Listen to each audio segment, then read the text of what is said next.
They did it again. They did it again. Holy moly. The Kansas City Chiefs somehow, someway, pull a magic rabbit out of a hat and pull off, yet again, another Super Bowl victory. And, not gonna lie, this one might be the biggest for Patrick Mahomes and the entire Chiefs just in general because, well, let's be honest here, this year wasn't necessarily their best year.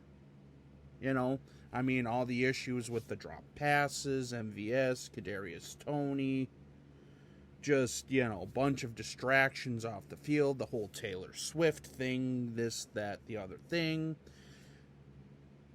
And yet they somehow, some way, just like they always do, managed to clutch up in the playoffs. I mean, is this Patriots 2.0? I'm not ready to go there just yet, but, I mean, let's put it this way. Patrick Mahomes is already a Hall of Famer. That's not even in question at this point. You win 3 Super Bowls before the age of 30. Before the age of 29, even. You win 3 Super Bowls. You get paid the highest contract in NFL history. Thankfully, they prorated it around, so you still had something there, but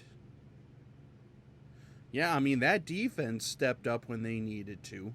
They had a couple key plays in this game, but honestly, I'd say the defense was probably the biggest reason this year why they went back-to-back. For the first time in 20 years, a back-to-back Super Bowl champion was crowned. So, I mean, they're breaking history left and right over here. And as a Vikings fan, hey, I give them credit where credit's due. I mean, I don't know, like what sort of magic 8-ball they had. I don't know if, you want to believe there's conspiracy, maybe the NFL is rigging this on purpose because Patrick Mahomes this, that, and the other thing. Who knows? I mean, if you believe that stuff, whatever. It is what it is. But, I mean, again, you got to hand it to him.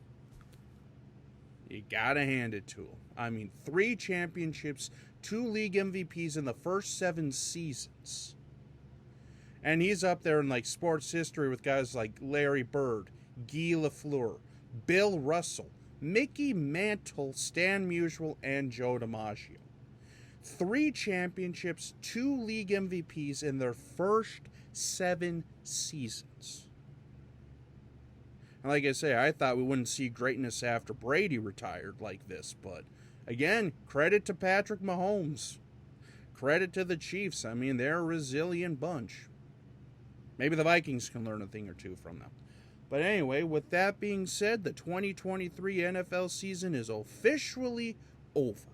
And boy, what a crazy season it was. I mean, there was a ton of injuries. There was a ton of intrigue, underdog stories, teams, skating above their weight class, if you may say, teams underperforming, a ton of Achilles and ACL injuries.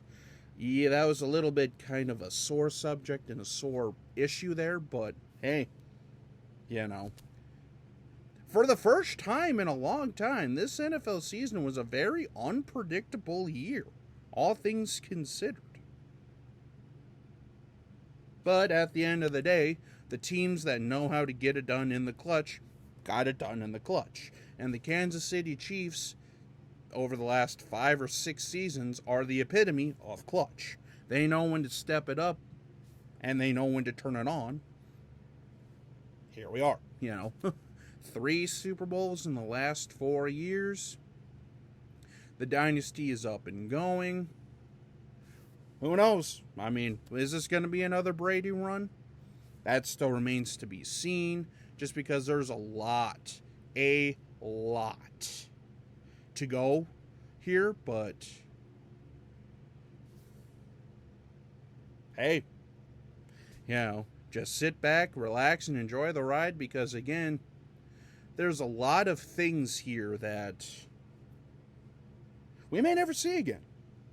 So, anyway, on to the offseason and on to hopefully the Vikings making correct decisions, Kwesi doing what we need to do here, because if I'm the Vikings, this offseason is going to be probably the most pivotal offseason we've had in a minute because of three guys: Kirk Cousins, Justin Jefferson, and Kwesi Adolfo-Mensah. The reason why I say Kwesi in there is because, again, between JJ, obviously he's going to command a ton of money, and, well, whether or not you pay it or someone else pays it, you know. But honestly, though, if I'm the Vikings, you shell up the cash for him just because he's that dude. Kirk, on the other hand, I mean, let's be honest here, Vikings fans, there's a real possibility come September we have a new starting quarterback under center that's not named Kirk Cousins. Whether or not it's Josh Dobbs, whether or not it's Nick Mullins, or some guy like Drake May, J.J. McCarthy, or whatnot, who knows? But I have a feeling we might, well, I should say we probably are going to have a new starting quarterback going into 2024. And also, Kwesi. There's also a lot of other key pieces on the defense that we really got to keep an eye on. Danielle Hunter probably being the biggest one, as well as there might be a couple of, key cuts and stuff like that, i.e. Harrison Smith could be gone, but who knows? So, but with that being said, though, the 2023 season's over, and like I say, if there's any big, massive trades or changes or Vikings news, I'll be sure to come back in. So, until we meet again, this is Jacob. Have a good one.